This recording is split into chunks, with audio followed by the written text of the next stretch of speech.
I'm at the sheriff's office here, and Newton County Sheriff's Office. I'm going in and see if I can get these mug shots on Mr. Laquan Kyle Fisher. Mug shots on Mr. Laquan Kyle Fisher. You going to police stations about me, Kip? I thought that wasn't you. No, this is me. Is that not what you see? You going to keep interrupting me? I thought Laquan Fisher wasn't you. You said going to the police. Who's you? You. I'm looking at you. I was positive it was you. Who's you? You. I'm looking at you. I'm looking at you. How can you say you? I'm looking at you. You are the guy. I was positive it was you. I'm looking at you. You are the guy. Anti-Afro Spingallies. Listen, folks. I played the Daryl Brooks clips for a reason. I played Kip's clip for a reason. You gotta have patience. Now, as we get older, you should have more patience, which is why I laugh every time I hear these jabs about age. I could say a lot about age, but the judge in that case had the patience of Job. Kip has had the patience of Job. Rev G has the patience of Job. But here you see these subjects who had the time of their lives. For how long in these YouTube streets? Did they run around here enjoying themselves, complacent? Just thought no one would ever call them to the carpet. They could do anything they wanted. They could say anything they wanted. They had no concept of consequences. They weren't rushed to stop doing what they were doing. Nobody was going to pressure them to shut the hell up when it came to slandering people, to harassing people, to threatening people, targeting people, stealing their content, harassing families, invoking children. I mean, it ran the gamut. No one was spared. When I say no one within the context of like family member, people who are not even on the internet, those who don't even know who the hell these freaks are. No one was spared. They committed criminal acts. Criminal acts. These idiots thought they had the God-given right to break the law. And were confident they had no consequences. They thought they had no consequences due to them, knowing their asses were on probation. They had warrants out for their arrest. They have a history of criminal conduct that's progressively worse, which means if you get caught again, your consequences are going to be more severe. They did all this. Working for probation, actually employed by probation, taking all types of oaths. Other rogue public servants who are held to a standard. How many times have courts ruled when you take a job in certain sectors, your conduct, your behavior, your actions are held to a higher level? Because the philosophy is you are supposed to have gone through much more to be in the position that you're in. So more is expected, but they don't want more to be expected of them. They want to engage in the worst of the worst, and they want no freaking consequences as a result. That's not how life works. Let me get on this old kick. It's hilarious when you think about old. I'm going to give you some statistics.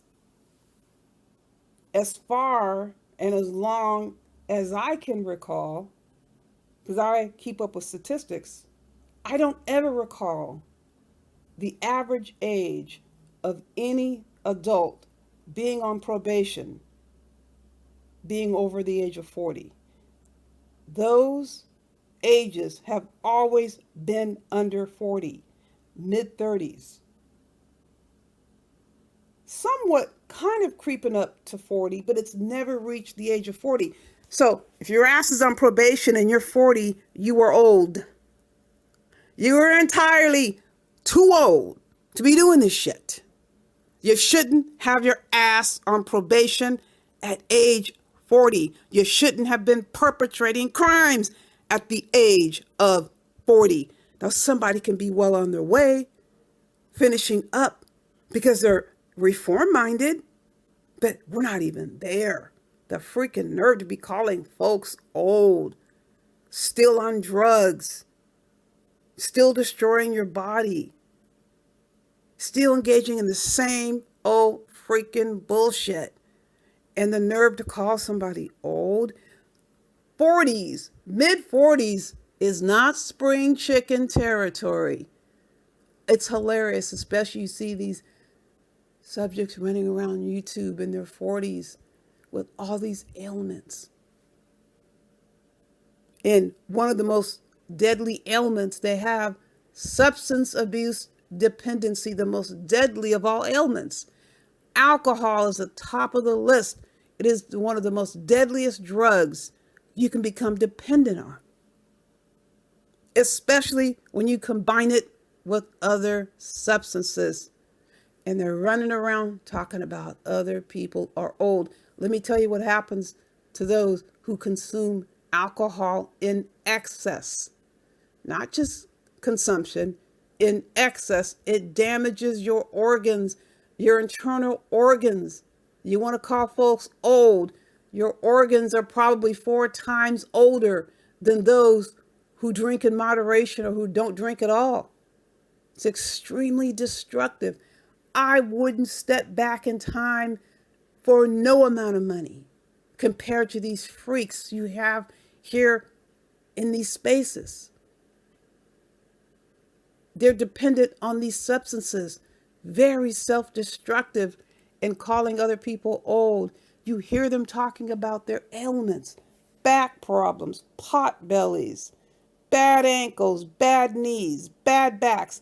And I'm canceling out hereditary issues. Sometimes things run in families. Sometimes it's genetic. No, these are the same subjects who talk about their lifetime of dependency on drugs and alcohol. And then they're sitting up here looking down on other people who are just going about life without these same issues. A lot of this stuff is substance. Bit of a coincidence, don't you think? This out of control, raging behavior and all these health problems, but they're calling other people old. We got to get to the point where you got to get a disability placard. Are you finagling the doctors? Is that what we're doing? You're lying to the doctors? You don't need the disability placard, or do you need the disability placard while you're running around calling other people old?